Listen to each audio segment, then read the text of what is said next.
My wife cheated, and my entitled daughter supported the affair, disrespecting me and humiliating my dead mother.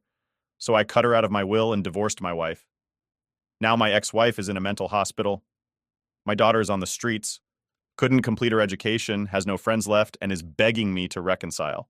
I don't really know how to start this because, honestly, it's kind of embarrassing to admit how much of a fool I was, but I feel like I just got to get it all out. I'm 48 now, but this whole mess started when I was 20. I thought I had life all figured out back then. Spoiler alert, I didn't. I met Maria when she was 19 and I was 20. I'm not gonna lie, I fell hard. She was one of those girls who just had everything going for her. Beautiful, smart, funny, the whole package. And she liked me. Like, seriously, she was into me in a way that made me feel like I won the lottery. We clicked right away. Everything just felt right. We'd go on dates, laugh at the same dumb jokes, talk about the future like we had it all planned out. You know how it is when you're young and think life is going to be easy? After 2 years of dating, she got pregnant. I was 22, scared as hell, but also kind of excited. I mean, I wasn't planning to have a kid that young, but I loved Maria, and I thought it would all work out. When our daughter, Lily, was born, it felt like everything fell into place. She was this tiny, beautiful baby, and I felt this bond with Maria that I thought would last forever. Yeah, that didn't exactly happen. We moved in with my mom after Lily was born because, honestly, I couldn't afford rent at the time. I was working at my mom's accounting firm as a receptionist, and I thought it would be temporary. My dad had passed when I was 15, so it was just me and mom for the longest time. She was a strong woman, ran her own business, and took care of me after my dad died. So, when she offered us a place to stay, I jumped on it. Maria, on the other hand, wasn't thrilled about living with my mom, but I figured it was just a temporary thing and we'd get our own place soon enough. A couple of years went by and we actually did pretty well for ourselves. I got into programming, and this was when it was really starting to blow up. So I started making pretty good money. 6 figures by the time I was 25. I felt like I was killing it. Good job, good wife, beautiful daughter. So naturally, I thought the next step was getting married. We tied the knot when I was 25 and Maria was 24. Everything was going great, or so I thought. But then, shit started to go sideways. When I was 29, Maria's dad had a really bad accident. Like, life-changing bad. He got paralyzed from the waist down in a car crash and suddenly, he couldn't work anymore. Her mom wasn't working either, so they were both pretty much screwed. Now, I'm not heartless. Obviously, we had to help them out. But it got complicated real fast. Maria suggested that her parents move in with us. They were living in a rented place, and since her dad couldn't work, they couldn't afford it anymore. I talked it over with my mom, and we agreed they could stay with us for a while. At first, it seemed like the right thing to do. I mean, family is family, right? But having them move in made things tense. Maria's sister Hannah was around all the time too, and suddenly, our little home was crowded as hell. To make things worse, Maria started working part-time to help out financially. I didn't mind that, but it was like everything became about her family. I was handling all the bills, groceries, Lily's school fees, and now I had Maria's parents under my roof. And it felt like I was carrying all this weight on my back. I don't want to sound like a jerk, but it felt like I was living in their house, not the other way around. Then Maria dropped this bomb on me. One day, out of nowhere, she tells me she wants to use the money I inherited from my grandmother to buy a house for her mom, in her mom's name. Like, what? I get helping out, but that was my inheritance, and she wanted to put it in her mom's name, not even ours. That didn't sit right with me at all. I mean, who does that? I tried to talk to her about how weird it felt to use my inheritance to buy her mom a house, and she got all defensive. We started having arguments about money, about her family, about everything. We were growing distant, and I could feel it, but I didn't know how to fix it. I thought maybe things would settle down, but they didn't. It just kept getting worse. Then my mom had a stroke. That was a tough time for me. She survived, but she needed surgery, and it was pretty serious. I was freaked out. Maria, on the other hand, acted like it was more of an inconvenience than anything else. She straight up told me that she didn't want my mom coming home to recover because it would be too much, having both her dad and my mom needing care. I was like, what the hell? That's my mom. I told her I'd hire a nurse to help, but she wanted me to hire two, one for her dad and one for my mom. I couldn't afford that, especially since I was already covering everything else. Maria and Hannah made decent money, and I told her they should help cover her dad's expenses. That's when things really started to fall apart. Our daughter Lily was about 8 at this time, and she was starting to act out. She was getting really rude to me, and I had no idea why. I tried talking to her, but she just shut me down. It hurt because I was doing everything I could to keep the family together, but it felt like Maria and Lily were both pulling away from me. A couple of years went by like that, with things just slowly getting worse. Then my mom had another stroke, and this time, she didn't make it. Losing her absolutely crushed me. She had raised me all on her own, and now she was gone. And guess what? Maria didn't seem to care. She was cold, distant, and our daughter didn't even come to the funeral. That's when I knew things were seriously messed up. 2 months after my mom passed, Maria's mom straight up asked me if I was going to move out of my own house because I was too depressed. I couldn't believe it. I told her off, reminding her how long they'd grieved over Maria's dad. We never asked them to leave, but now they were telling me to go? In my own home? I brought it up to Maria, and she didn't even have anything to say about it. She just brushed me off like my feelings didn't matter anymore. I guess that's when I started to realize something was really wrong. Maria wasn't the woman I fell in love with anymore, and I had no idea what had changed. It felt like my whole world was slowly crumbling, and I was just standing there, helpless to stop it. So, after my mom passed and I told off Maria's mom for suggesting I move out of my own damn house, I figured maybe things would cool off for a bit. Maybe Maria and I could work on things and get back to where we used to be. But nah, things didn't get better. They got worse. And fast. I was doing my best to keep it together. I had my job, the house, Lily, and trying to figure out what the hell was happening in my marriage. Maria and I barely spoke unless it was about bills or something basic. And Lily? Man, Lily was just completely different. She wasn't my little girl anymore. She used to look at me with love and excitement, but now it was like I didn't even exist. She'd barely acknowledge me, and when she did, it was with this attitude that made me feel like I was just a stranger living in her house. It was eating me up inside. One day, I was just trying to clean up the kitchen after a long day at work, and I noticed Lily's phone sitting on the counter. I don't usually go through her stuff, but I was curious because she'd been acting so weird lately. Maybe she was going through something at school or with friends, and I wanted to figure it out. I know, snooping isn't the best move, but I was desperate. I grabbed the phone and unlocked it. And that's when I saw it. A message popped up right as I picked up the phone. It said, "It's good the old witch is gone now. You can have the house to yourself. We can party on your birthday." I froze. I mean, I knew Maria and Lily had been cold towards my mom when she was sick. But this was Lily talking about my mom, her grandmother. I was shaking. My heart was pounding, and I didn't know what to do. Part of me wanted to believe that maybe I was misunderstanding it. Maybe it was some stupid joke between teenagers. But then I kept reading. There were more messages. Messages where Lily and this random guy Josh were trashing me and my mom. They were saying things like, "He's such a control freak. Good thing he's always working." And, "Your mom deserves so much better than him." I scrolled further, and it all hit me. This guy, Josh, wasn't just some random friend of Lily's. He was Maria's boyfriend. Maria had been cheating on me with this guy for God knows how long, and Lily knew about it. Not only did she know, but she was okay with it. She was supporting it. I don't know if you've ever felt your whole world collapse in an instant, but that's exactly what happened. My hands were shaking so bad I almost dropped the phone. I just sat there, staring at the screen, trying to process what I was reading. My wife, the woman I'd been with for over a decade, the mother of my child, was having an affair. And not only that, but our daughter knew and was cheering it on. It was like I got punched in the gut. I couldn't breathe for a second. I put the phone down and just sat there in silence. I didn't know whether to scream, cry, or just throw everything out the window. It felt like I was in some twisted nightmare and I couldn't wake up. I needed to confront Maria. I knew that much. But I didn't want to do it in front of Lily. I needed to be calm, even though I was losing it inside. So I waited until later that night when Lily was in her room, and I called Maria into the kitchen. I didn't even know where to start, so I just held up the phone and showed her the messages. Her face turned pale.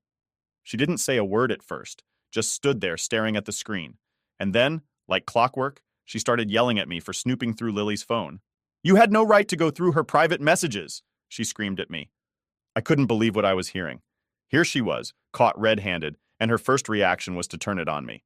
I yelled back, "Are you seriously more concerned about me looking at Lily's phone than the fact that you're cheating on me, that you've been lying to me for years?" And that's when she broke down. She didn't deny it. She didn't even try to explain it away. She just stood there crying and kept repeating, I'm sorry, like that was supposed to make everything better. But sorry wasn't going to fix this. I wanted to scream, to throw her out right then and there. But instead, I just told her to leave the kitchen. I needed space, and I couldn't even look at her. She stormed off, probably to go cry in Lily's room or something. I didn't care at that point. I sat there for what felt like hours, just trying to figure out how everything had gone so wrong. How had I missed all the signs? How long had this been going on? And the worst part, the part that really cut me deep, was knowing that my own daughter had been a part of it. The little girl I raised, the one I used to take to the park and play catch with, had betrayed me in a way I couldn't even comprehend. The next morning, Maria didn't say a word to me. Neither did Lily. It was like we were all just pretending nothing had happened, even though everything had changed. I couldn't take it anymore, so I sat Maria down that afternoon and told her I wanted her out.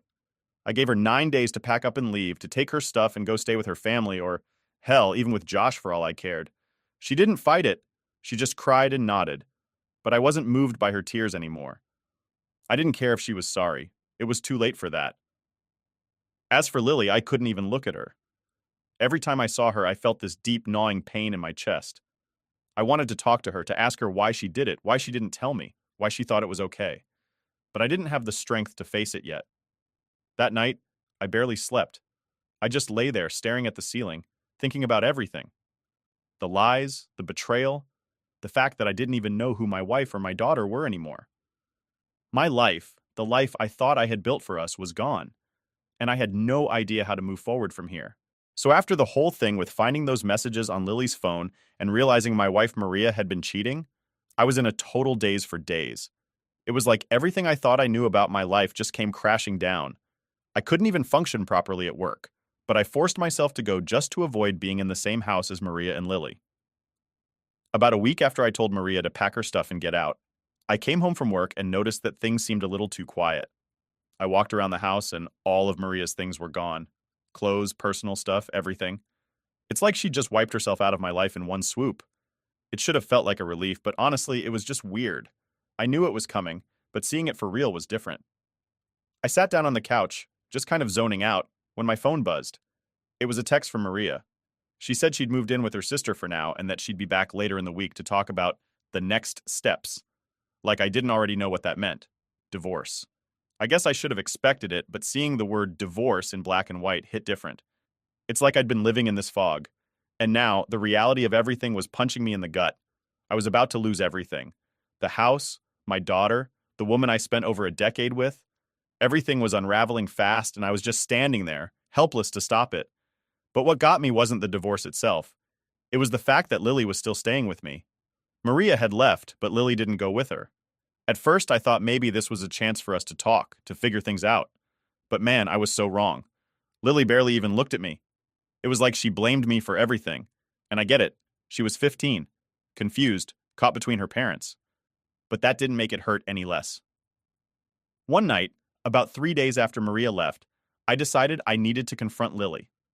I needed to know why she acted like I was the enemy. So, I knocked on her door, and after what felt like an eternity, she finally opened it. She looked at me like I was a stranger. "What?" she said, cold as ice. I didn't even know where to start. I asked her why she'd been so distant, why she was taking her mom's side when Maria had done the cheating. I mean, Maria was the one who tore our family apart, not me. "You don't get it," she said, crossing her arms like she was the one who'd been wronged. "You're never around, Dad. Mom was the one who was always here for me. You were too busy with work." I couldn't believe what I was hearing. I'd been working my ass off to provide for both of them.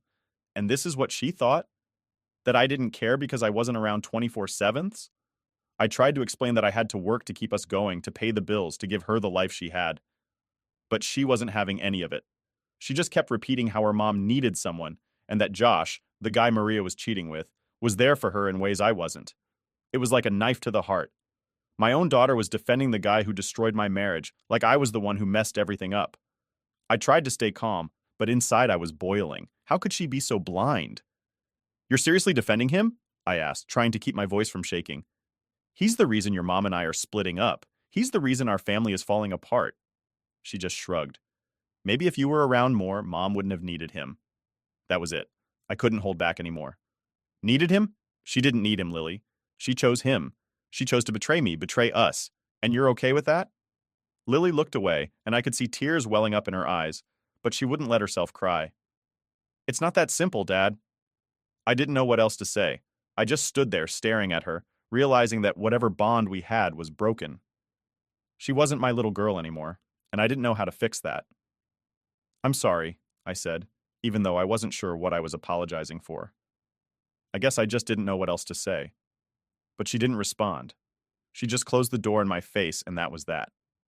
That night, I laid in bed thinking about how everything had gotten so messed up. How did it come to this?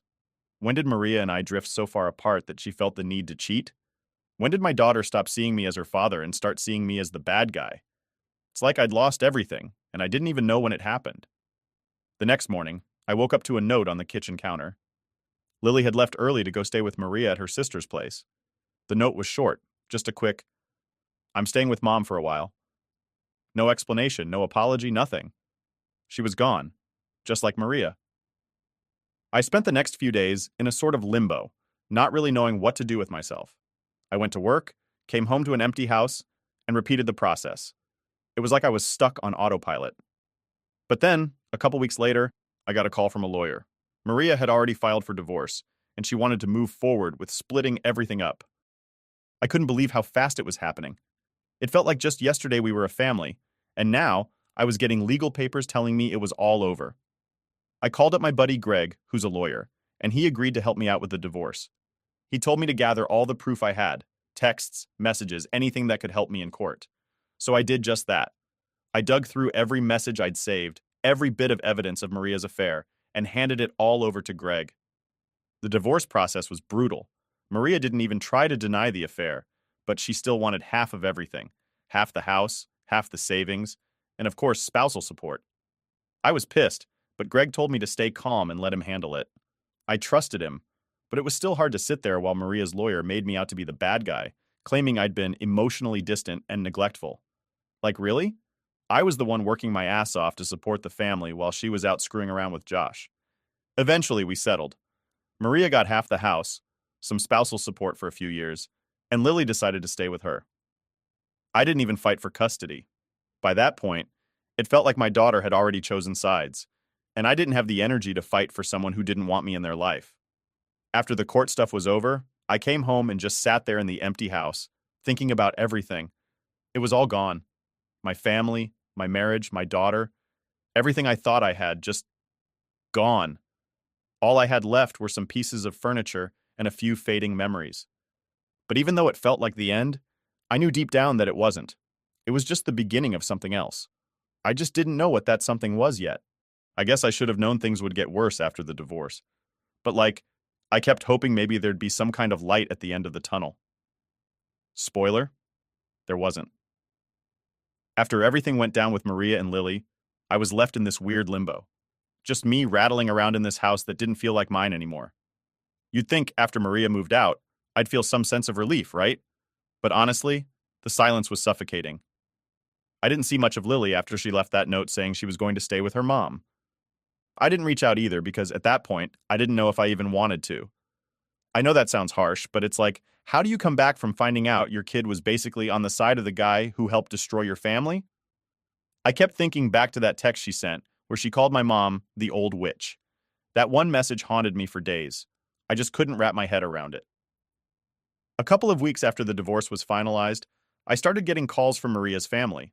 Her sister Hannah, her mom, even some cousin I hadn't talked to in years. All of them calling me, trying to smooth things over, as if this was something that could be patched up with a quick conversation.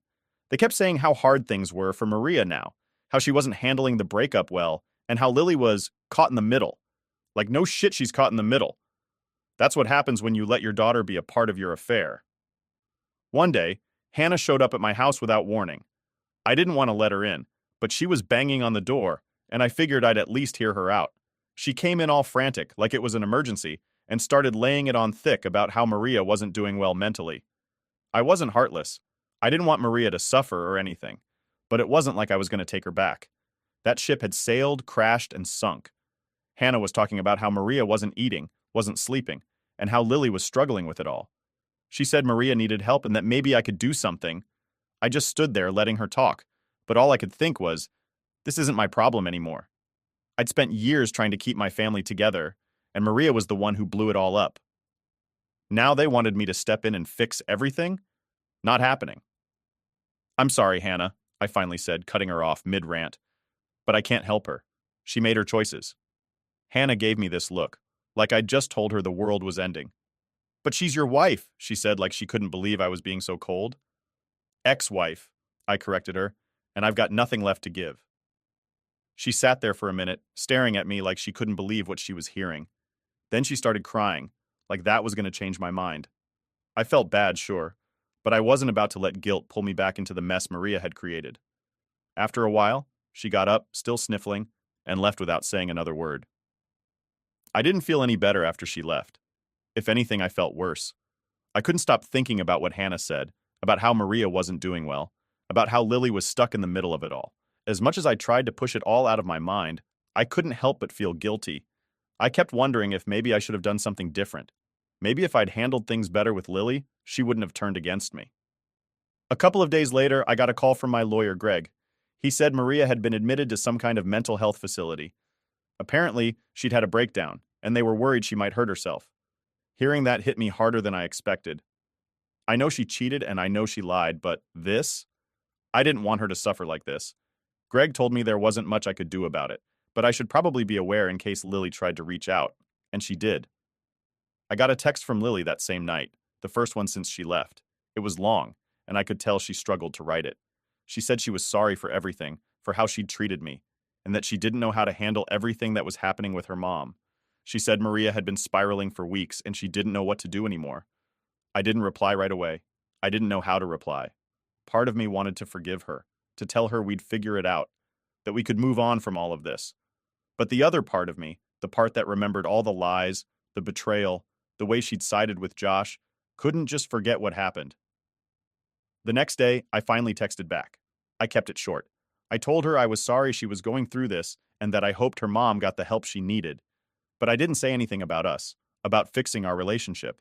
I couldn't. Not yet, at least. Things stayed quiet for a while after that. I didn't hear from Lily again, and Maria's family stopped calling. It was like the storm had passed, and I was left standing in the wreckage, trying to figure out what the hell I was supposed to do next. But then, out of nowhere, Josh showed up at my door. Yeah, that Josh.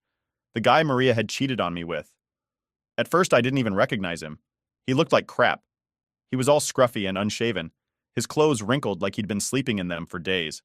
I wanted to slam the door in his face, but something about the way he looked stopped me. He didn't look like the cocky jerk I imagined. He looked defeated. "What do you want?" I asked, keeping my voice steady, even though I was ready to explode.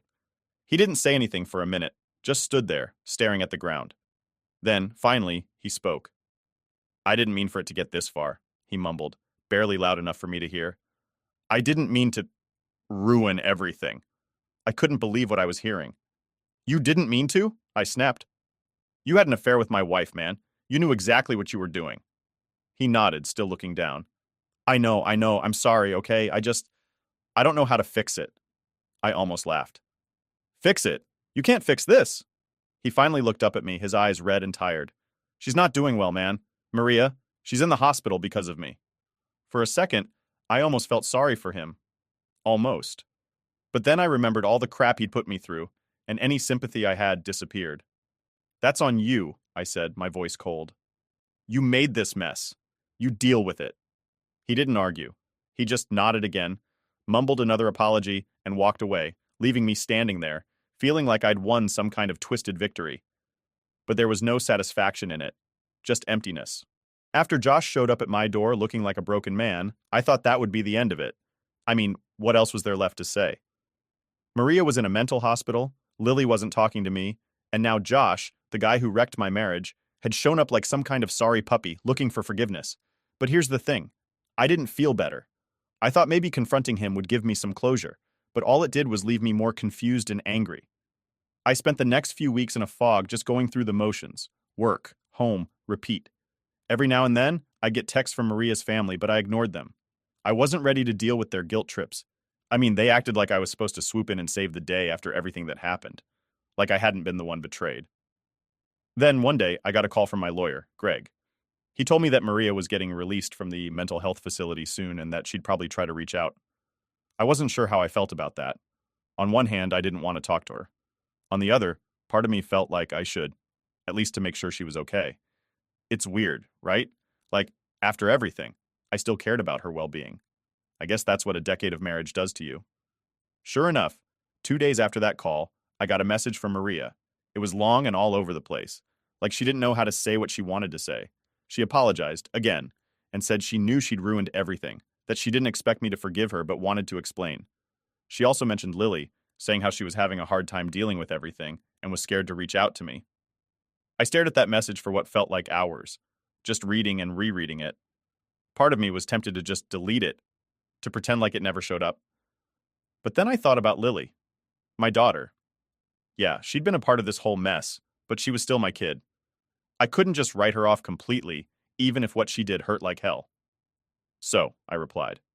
I told Maria we could meet, but I made it clear I wasn't interested in rehashing the past. I just wanted to talk about Lily and figure out how we could co-parent, or whatever the hell you call it when your kid hates you and your ex-wife cheated on you. We met up at some coffee shop downtown, and I could tell right away that Maria wasn't the same person.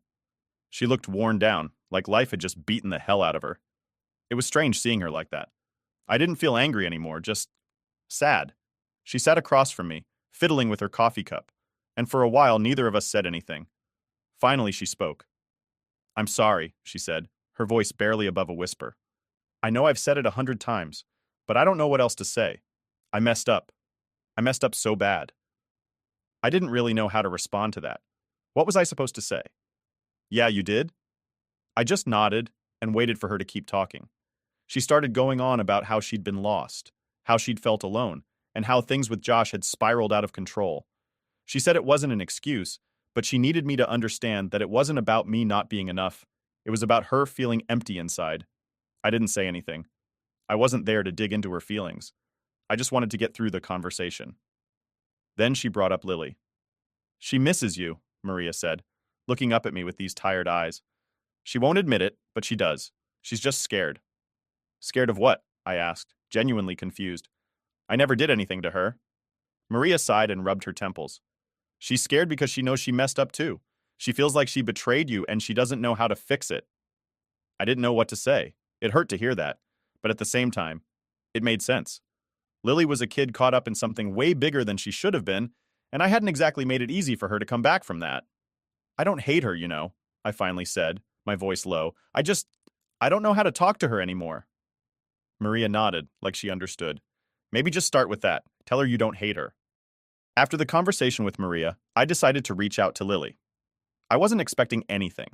I figured she might not even respond, but I couldn't just keep pretending she didn't exist. So I sent her a text. It was simple, just me telling her that I didn't hate her, that I still loved her, and that I wanted to talk when she was ready. A few hours later, my phone buzzed. It was Lily. She replied, saying she was sorry for everything and that she missed me too. She said she was scared that I wouldn't want her in my life anymore. That hit me hard. No matter how angry I was, I never wanted her to think I didn't love her. We agreed to meet up for lunch a few days later. When I saw her walking toward me, my heart felt like it was in my throat.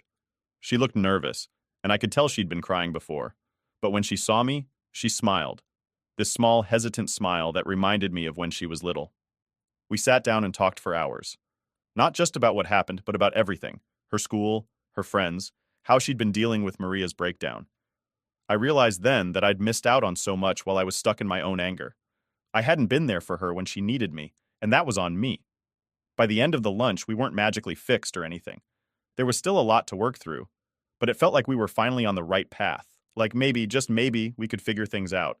As for Maria, she's still struggling. She's trying to rebuild her life, and I hope she finds some peace. I'm not angry at her anymore. I think I've finally let that part go. I'm not saying we'll ever be friends, but I don't wish her any harm. In the end, I guess life doesn't always turn out the way you expect, but you deal with it, pick up the pieces, and try to make something out of what's left. That's all any of us can do, really. My family abandoned me at 16. Now they want to apologize and make up for lost time. All right, so I'll just jump right in and say that life wasn't perfect, but it wasn't terrible either before things really went off the rails. My mom passed away when I was 12 from breast cancer. That's where it all kind of starts, I guess. Losing her was like a gut punch I wasn't ready for. She was the glue holding everything together, and when she was gone, it was just me and my dad. It was rough, for sure, but we did okay for a while. He worked long hours, and I just kind of kept to myself, trying to figure things out in a world that didn't make sense anymore. It's not like my dad was a bad guy. He was just distracted, I guess. After Mom passed, he threw himself into work, probably as a way to cope. He wasn't around much, but when he was, we got along fine. We had a decent routine going, but Something was missing, you know? It felt like we were just two people living in the same house rather than family. I didn't really have friends I could lean on at the time, so I just did my own thing, trying to stay out of trouble and out of my dad's way. Things started to change when I was 14. That's when my dad met Ashley. She seemed nice enough at first. She worked at some office, and they hit it off pretty quickly. I remember the first time she came over for dinner. It was a little weird seeing my dad with someone else, but I figured if she made him happy, then maybe it was a good thing. It wasn't long before she and my dad got married, and just like that, I had a new family. Well, sort of. Ashley had two kids from her previous marriage, Mark, who was my age, and Emily, who was a couple of years younger. I was willing to give it a shot, try to be cool with it. I figured we'd all get along and maybe things would even get better for me and my dad. I guess I was pretty naive about that. To be fair, Emily wasn't bad. She was quiet and kind of kept to herself, which was fine by me. We didn't have much in common, but we didn't clash either, so that was a win in my book. But Mark? Man, Mark was a whole different story. From day one, it was clear that Mark didn't like me. I'm not sure why, but he seemed to have it out for me from the start. He had this attitude like he was better than me or something. My dad kept telling me to give him a break, that it was hard for him too, since he had been the man of the house before Ashley met my dad. Like, cool, I get it. But what about me? I lost my mom, and now I had to deal with this new family dynamic. It was tough for me too, but no one seemed to care about that. Mark and I fought constantly. Stupid stuff mostly. Who got the TV remote? Who sat where at the dinner table? That kind of thing. I tried to keep my cool, but he knew exactly how to push my buttons. It didn't help that my dad always seemed to take Mark's side. I guess he felt guilty about the whole situation, but it felt like no matter what happened, I was always the one in trouble. One time, we got into a huge argument because Mark stole one of my shirts and refused to give it back. When I confronted him, things got heated, and we ended up wrestling on the floor. Of course, Ashley walked in right as I was pinning him down, and she lost it. She screamed at me, saying I needed to learn how to control my temper, and that Mark was just trying to adjust to his new life. I was the one who got grounded for a week, even though it was Mark who started the whole thing. It wasn't just the fights that got to me, it was the way my dad seemed to be slipping further away. He and Ashley were always wrapped up in their own world, going out on dates or spending time with her side of the family. It felt like I was being slowly pushed out of my own home. I'd come home from school, and there would be this tension in the air, like everyone was walking on eggshells around me. It was exhausting, and it started to wear me down. When I turned 15, I finally had something that made me feel like my life wasn't completely falling apart. Her name was Lisa, a girl I met at school. We started hanging out, and soon enough, we were dating. Well, as much as you can date when you're 15, she was funny, smart, and most importantly, she made me feel like I wasn't completely invisible. Things were going pretty well between us, but of course, Mark had to mess that up too. Apparently, he had a crush on Lisa and wasn't too happy that I was dating her. I didn't even know about it until one day at school when he came up to me and started mouthing off about how I stole her from him. It was ridiculous, but he was dead serious. We ended up getting into another fight right there in front of everyone. The teachers broke it up before it got too far, but the damage was done. When I got home, my dad was waiting for me. He was furious. Mark had already spun the whole story, making me out to be the instigator. Once again, I was the one in trouble. It didn't matter that Mark had started it, that he was the one who had the issue. In my dad's eyes, I was always the problem. I was grounded again, and this time, it felt like a final straw had been pulled. I was angry, frustrated, and just plain tired of trying to fit into a family that didn't seem to want me around. The more time passed, the more isolated I felt. My relationship with Lisa started to get strained too. She didn't understand why I was always in trouble at home, and I couldn't explain it in a way that made sense. I mean, how do you tell someone that your entire family seems to be against you, but it's not really your fault? We were still dating, but things weren't the same anymore. It was like I couldn't catch a break, no matter how hard I tried. Looking back, it's easy to see that the writing was on the wall. Everything was heading towards something bigger, but I didn't see it then. I was just a kid trying to survive each day, hoping that maybe tomorrow would be better. All right, so here's where things really hit the fan. I had just turned 16, and life was already feeling pretty unbearable. The constant fights with Mark, being ignored by my dad, and the whole situation with Lisa starting to fall apart, it was a mess. But nothing could have prepared me for what happened next. It was like all the bad stuff I'd been dealing with got cranked up to 11. One day, I'm just hanging out in my room. Lisa was over, and we were watching some dumb TV show. It was nice to have her around, even if things between us weren't as easy as they used to be. We were trying to enjoy the evening when suddenly we hear this loud yelling from down the hall. It was Ashley. She was losing it, screaming my name at the top of her lungs. Lisa and I looked at each other, and I remember feeling this cold chill run down my spine. You know when you just know something's about to go really, really wrong? That was the vibe. We both rushed out of my room and followed the yelling, only to find Ashley standing in my bedroom doorway, holding up a bunch of clothes. I remember thinking, what the hell is this about? Then I saw what she was holding. It was a handful of Emily's underwear. I froze. I couldn't process it at first. Ashley was screaming, waving them around, accusing me of stealing them. She demanded to know why I had them in my drawer, what kind of sick person I was. My head was spinning. I'd never seen those before in my life. I had no idea how they ended up in my room. I tried to explain, I really did, but it was like talking to a brick wall. Ashley wasn't hearing it, and to make matters worse, Mark showed up. He's got this smug look on his face, and before I can even get a word out, he starts piling on. I always catch him staring at Emily, he says, all innocent-like. It's creepy. I've heard him say weird things about her too, like he wants to marry her or something. I couldn't believe what I was hearing. He was lying straight to everyone's face, and the worst part? They were all eating it up. Even Lisa, the one person I thought had my back, turned on me in that moment. She looked at me with pure disgust, slapped me across the face, and stormed out without even letting me explain. I was crushed. The person I cared about the most thought I was some kind of pervert.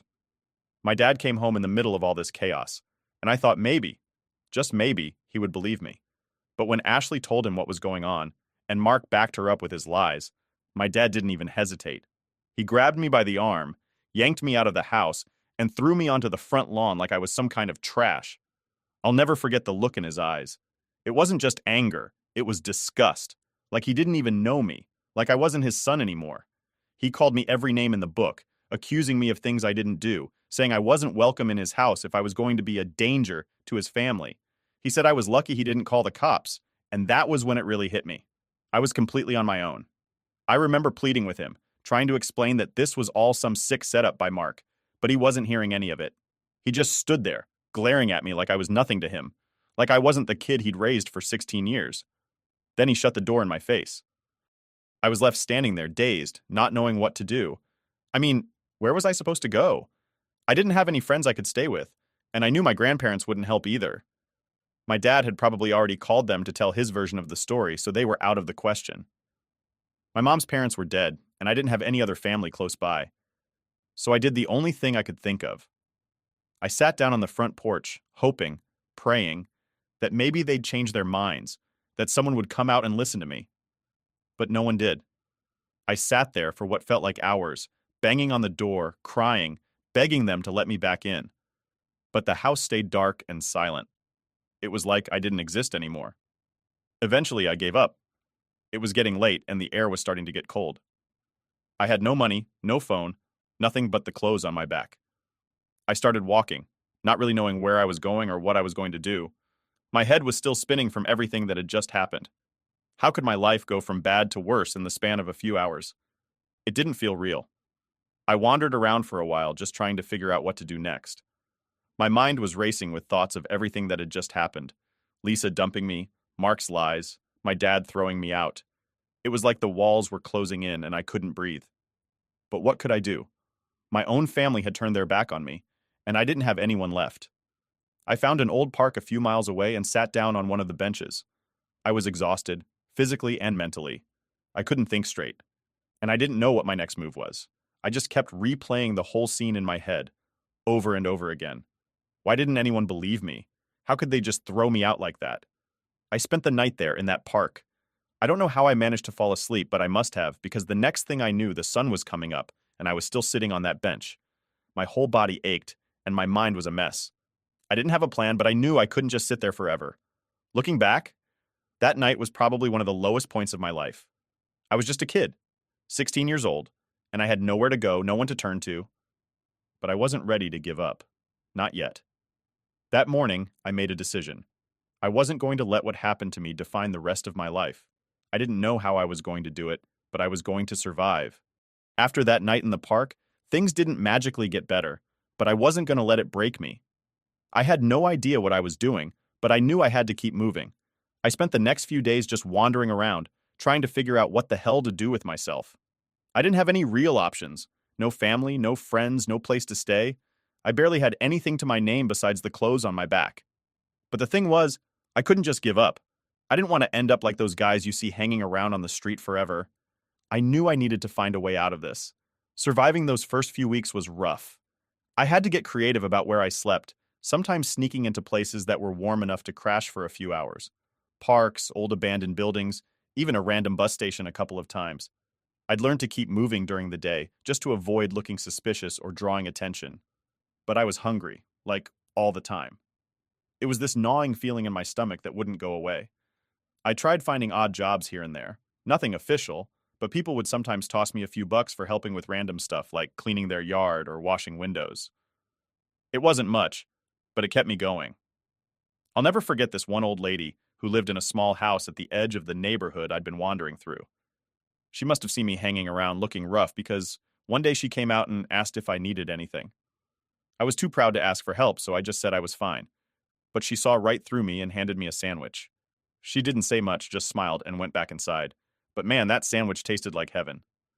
I hadn't eaten a decent meal in days, and I remember thinking that maybe, just maybe, not everyone in the world was terrible. A few weeks in, I managed to get some steady work at this diner not too far from where I was hanging out. The owner, Frank, was an old school kind of guy. No nonsense, but fair. He could tell I was in a rough spot, but he didn't pry. He just asked if I wanted to work in exchange for some food and a little cash under the table. It wasn't much, but it was something. I started washing dishes and cleaning up after hours. Frank didn't care that I didn't have an address or that I was basically homeless. He just needed help and I needed the money. It was a fair trade and it kept me off the street for a while. Working at the diner gave me some kind of purpose again. It wasn't glamorous, but it was steady. I could clean myself up in the restroom, and Frank even let me have meals from the kitchen when the shift was over. I didn't feel like a complete waste of space anymore. I started saving whatever little bit of cash I made, hoping to get enough together to rent a cheap room somewhere. It wasn't much, but it gave me a goal to work toward, and that was more than I'd had in a long time. One day, while I was cleaning up after a busy lunch rush, this guy came into the diner looking like he'd been through some stuff too. He was older, probably mid-30s, and had this kind of worn-out vibe. He wasn't homeless or anything, but you could tell life had knocked him around a bit. His name was Dave, and after he sat at the counter for a bit, we started talking while I was wiping down the tables. Turns out, Dave worked at a local gym. Not one of those fancy places you see on TV, but a gritty, no-nonsense boxing gym. He mentioned that they were always looking for people to help out, and he could introduce me to the owner if I was interested. I didn't know anything about boxing, but at that point, I was willing to try anything. Plus, the idea of working at a gym seemed way better than scrubbing dishes all night. A couple of days later, I showed up at the gym. It wasn't much to look at, just a bunch of old equipment, punching bags, and a ring that had seen better days. The owner, Mr. Jacobs, was this gruff, old-school kind of guy. He looked me up and down, probably thinking I was just some kid who didn't know what he was getting into. But he gave me a shot. He said if I could help clean up around the place, keep the equipment in shape, and maybe spar a bit, he'd pay me a little and teach me the basics of boxing. I wasn't sure if I'd be any good at it, but I figured, why not? At least it was something different. And honestly, the first time I stepped into the ring, I was terrible. I had no idea what I was doing, swinging wild punches like I was in a street fight. But Mr. Jacobs didn't give up on me. He was tough, but he taught me the basics. How to move, how to throw a proper punch, how to keep my guard up. It wasn't long before I started getting the hang of it. There was something about boxing that clicked with me. It was physical, sure, but it was also mental. It wasn't just about hitting harder than the other guy. It was about strategy, about controlling your emotions and staying calm under pressure. In a weird way, it helped me deal with all the anger and frustration I'd been carrying around since my family threw me out. It gave me an outlet, something to focus on that wasn't just surviving from one day to the next. Before I knew it, I was spending more time at the gym than anywhere else. I wasn't amazing or anything, but I was getting better. And as I got better, I started to feel stronger, not just physically, but mentally too. I felt like I was taking control of my life again, even if things were still far from perfect. It wasn't like boxing magically fixed everything, but it gave me something to believe in, something to keep going for. Mr. Jacobs wasn't the type to hand out compliments, but one day after a sparring session, he gave me a nod and said, "You've got potential, kid. Don't waste it." That might not sound like much, but coming from him, it was huge. I wasn't sure what I wanted to do with my life yet, but I knew I didn't want to waste whatever chances I had left. Those months at the gym were a turning point for me. I wasn't just some lost kid on the streets anymore. I had a job, a goal, and for the first time in a long time, I felt like I had a future. It wasn't much, but it was mine. And that was enough to keep me going. By the time I hit my mid-30s, life looked nothing like I expected it would back when I was a kid. Honestly, if you had told me at 16 that I'd be standing here today, married with a family and an actual career, I would have laughed in your face. But here I was, far from where I started. And for the first time in a long while, things felt solid. Like I had a foundation under me instead of just barely hanging on, you know? I met Sarah at this little cafe near the gym where I was still working.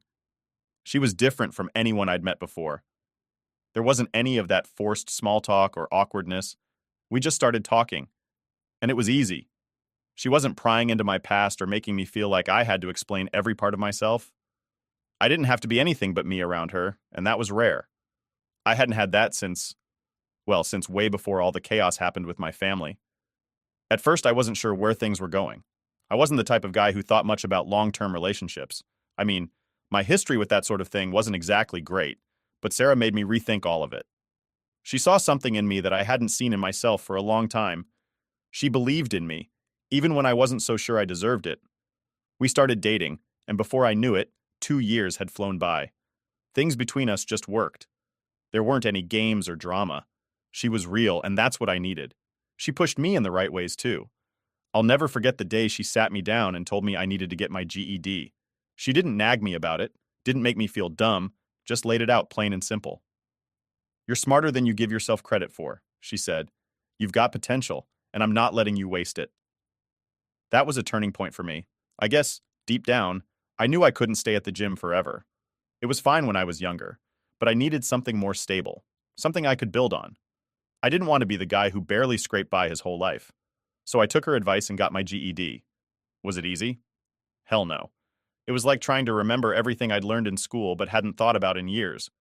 But with Sarah's help, I made it through.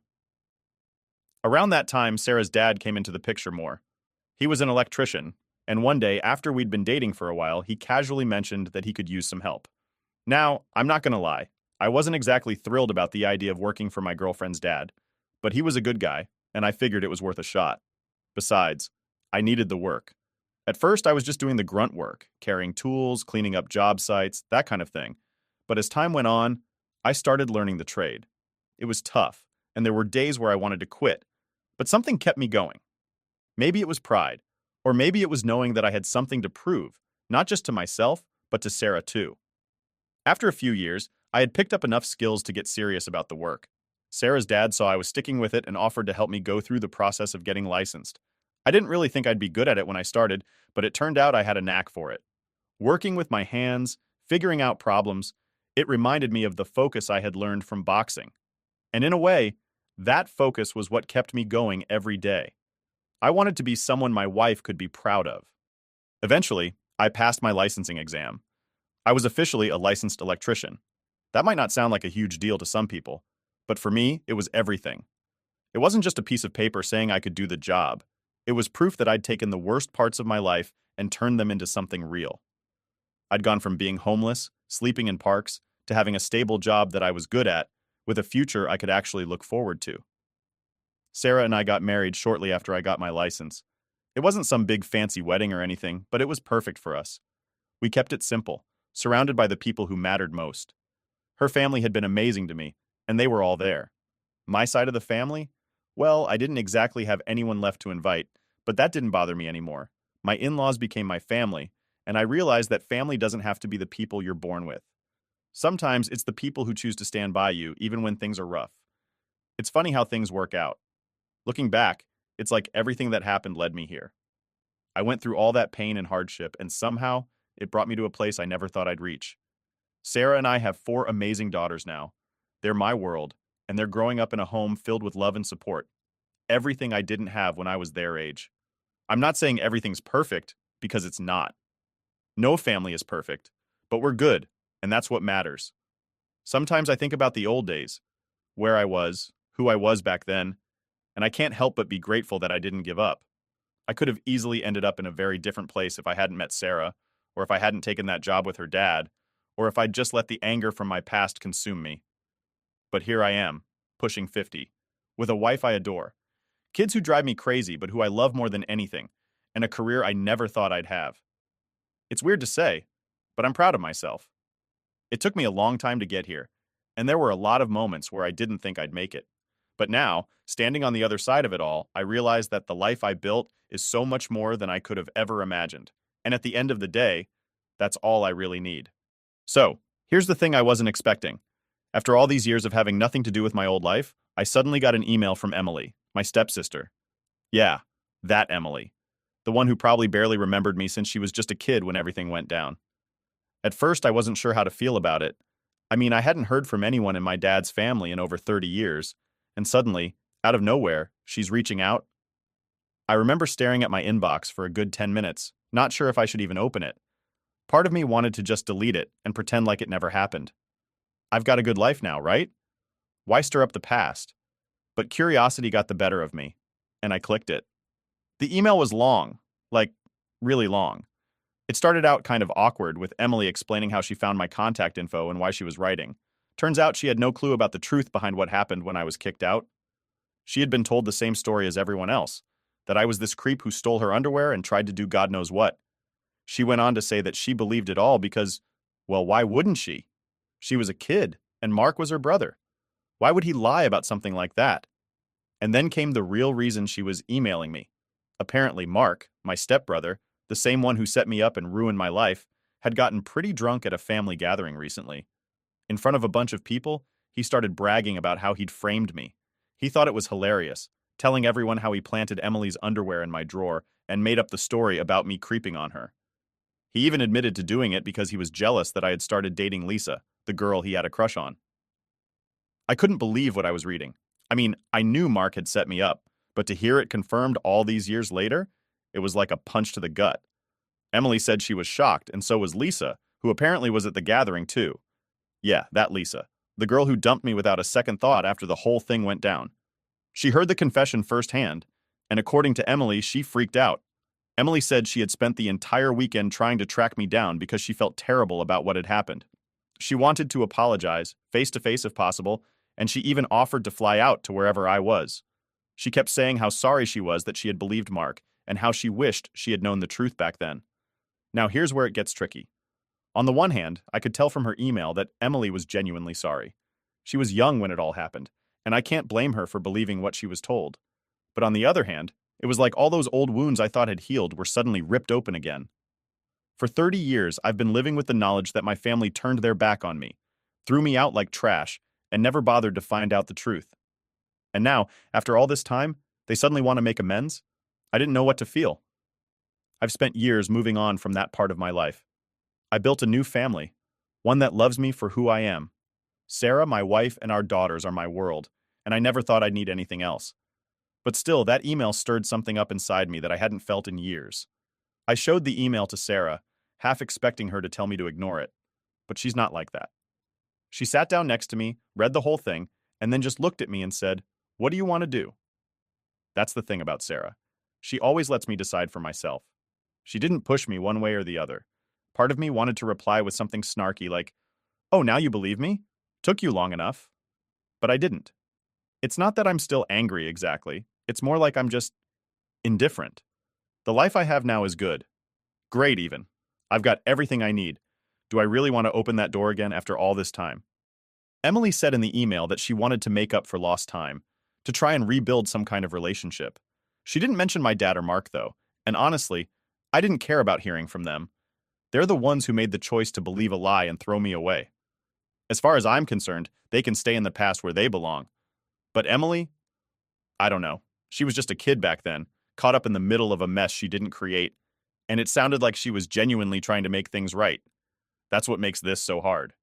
If she had been reaching out with some half-assed apology, I'd have no problem telling her to get lost.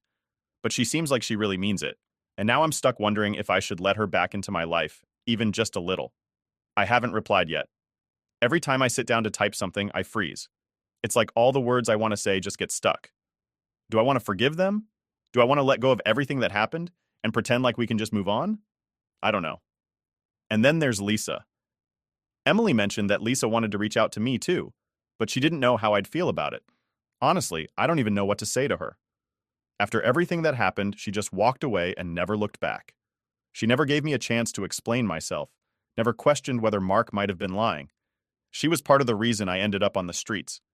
I've spent years building a life without any of them, and I don't need their validation or their apologies to feel whole. But at the same time, there's this part of me, this small, quiet part, that wonders if maybe, just maybe, letting them say their piece could give me some closure I didn't know I needed. For now, though, I'm just sitting with it. I don't know what I'll do yet, but whatever I decide, I'm doing it on my terms. I've come too far to let anyone from my past mess with the life I've built. Maybe I'll reply. Maybe I won't. Either way, I'm good where I am. Update, I finally decided to reply to Emily. Took me a while to get there, but I did. I kept it short, didn't see the point in writing some long message. I told her that I appreciated her reaching out and that I was glad she knew the truth now. I didn't dive into all the stuff about how her brother basically ruined my life, and I didn't unload years of resentment or anything like that. Just said my piece and left it at that. Honestly, it felt weird to even send the email. For years, I never thought I'd hear from anyone in that part of my life again. And now I'm sitting here typing a reply to a person I'd written off ages ago. I thought it would be harder than it was. But once I hit send, it was like a weight lifted off my chest. Not a big one, but something, you know? Like, I could finally close that chapter, or at least part of it. Emily replied pretty quickly. She said she understood if I didn't want to reconnect or do any of the whole make up for lost time thing, but she wanted to apologize again in person if I was open to it. That was the tricky part for me. I wasn't sure if I wanted to open that door. An apology in an email is one thing, but face-to-face? That's a whole other level of dealing with the past, and I wasn't sure if I was ready for it. I talked it over with Sarah. Like I said before, she's good at listening without pushing me in one direction or the other. She told me that if I felt like I needed to hear Emily out in person, I should go for it. But she also reminded me that I didn't owe anyone anything, and if I wanted to just leave it where it was, that would be fine too. No pressure. After thinking about it for a couple days, I told Emily we could meet. Just her, though. I didn't want Mark or anyone else showing up. I figured it would be good to hear her out, let her say what she needed to say, and then I could decide if I wanted to keep any sort of connection with her going forward. We met at a small cafe not far from where I live. It was one of those places where no one really bothers you, which was perfect. I got there a little early and waited, not sure what to expect. When she walked in, I barely recognized her at first. I mean, it had been over 30 years. She looked different, obviously, but there was still something familiar in her face. She sat down, and for a minute, neither of us really knew what to say. It was awkward, but I guess that's to be expected. She broke the silence first, apologizing again for everything that had happened. She was tearing up, and I could tell this wasn't easy for her either. She kept saying how sorry she was that she believed the lies, how she had no idea what really happened until recently. I just listened. I didn't really have much to say at that point. After she got through the apology, we talked a bit about what had happened since then. Turns out, Mark and Lisa had split up years ago, and she hadn't spoken to him much since. She didn't give too many details, and I didn't ask. I wasn't there for a trip down memory lane. I just wanted to get this whole thing over with. By the end of it, I told her I appreciated her coming to talk, but I wasn't sure if I was ready to just let everything go. She understood, said she didn't expect me to. We parted on good terms, and I think that was enough for now. It's not like things are magically better, but it feels like I've got some closure. That's more than I thought I'd get. My parents blew my inheritance on my brother's lavish wedding. I threatened to sue. Growing up, I never thought I'd have to fight my own family over money, but here we are. Let me set the scene. My great-aunt was hands down the coolest person in our family. In a culture where no one really cared if the women got an education, she thought it was total crap and made it her mission to change things. She lived in London with her dad, got herself educated, went to university, and even became a doctor. She didn't stop there, though. She moved to the US with her husband, and they built a great life together. But the thing is, she never forgot where she came from or what the women in our family were dealing with. She saw how everyone acted like girls didn't need to go to school, just get married, have kids, and call it a day. My great-aunt thought that was stupid. So she used her own money to set up savings accounts for all her nieces and grandnieces to make sure we had a shot at going to school, even if no one else cared about it. She really believed in us, and I always thought that was pretty amazing. When she passed away, she left enough money for every girl in the family to at least get started on their education. The plan was simple. We'd use that money for college, and it'd help us get ahead in life. For me and my sister, it was like a safety net. My sister didn't really care about it, though. She got married 2 years after high school and wasn't interested in going to college. Fine by her, I guess. I was different. I worked hard in school, and when I finally graduated, I went to the bank to access the money my great aunt had left me. That's when everything started to go sideways.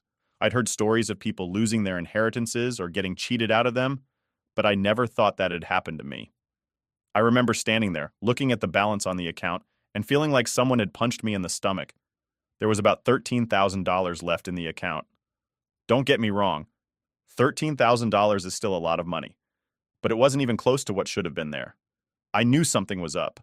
I'd heard how much my great aunt had set aside, and this wasn't it. I felt a mix of shock and anger bubbling up inside me. How could it be gone? I'd been planning on using that money for college, and now it was almost gone? I went straight to my parents. I mean, who else could have touched the account? It didn't make sense. They acted all casual about it, like it wasn't a big deal at all. They straight up told me they needed the money, like that explained everything. I couldn't believe what I was hearing. Needed the money? For what? Turns out they had used it to pay for my brother's wedding. You know, that super fancy wedding he had a couple of years ago that everyone in the family couldn't stop talking about? Yeah, they dipped into my college fund to pay for it. When they told me, I was beyond furious. I could barely believe it. Who just takes money meant for their kids' education and blows it on a wedding? My parents, apparently.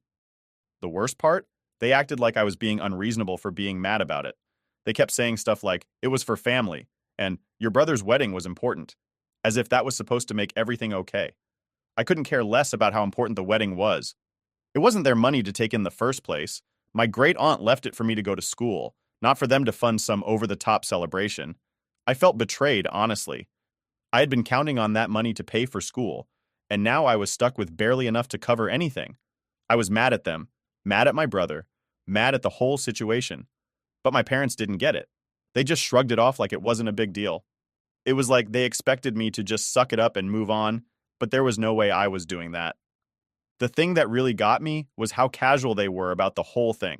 Like, they didn't even apologize. It was like they thought they had the right to take that money, and I should just be okay with it because it was for family. I wasn't okay with it, not even close. I had plans, and those plans didn't include taking out a ton of student loans because my parents decided to blow my inheritance on a one-day event. At that moment, I knew things were never going to be the same between me and my parents. The trust was completely gone. I couldn't even look at them without feeling angry.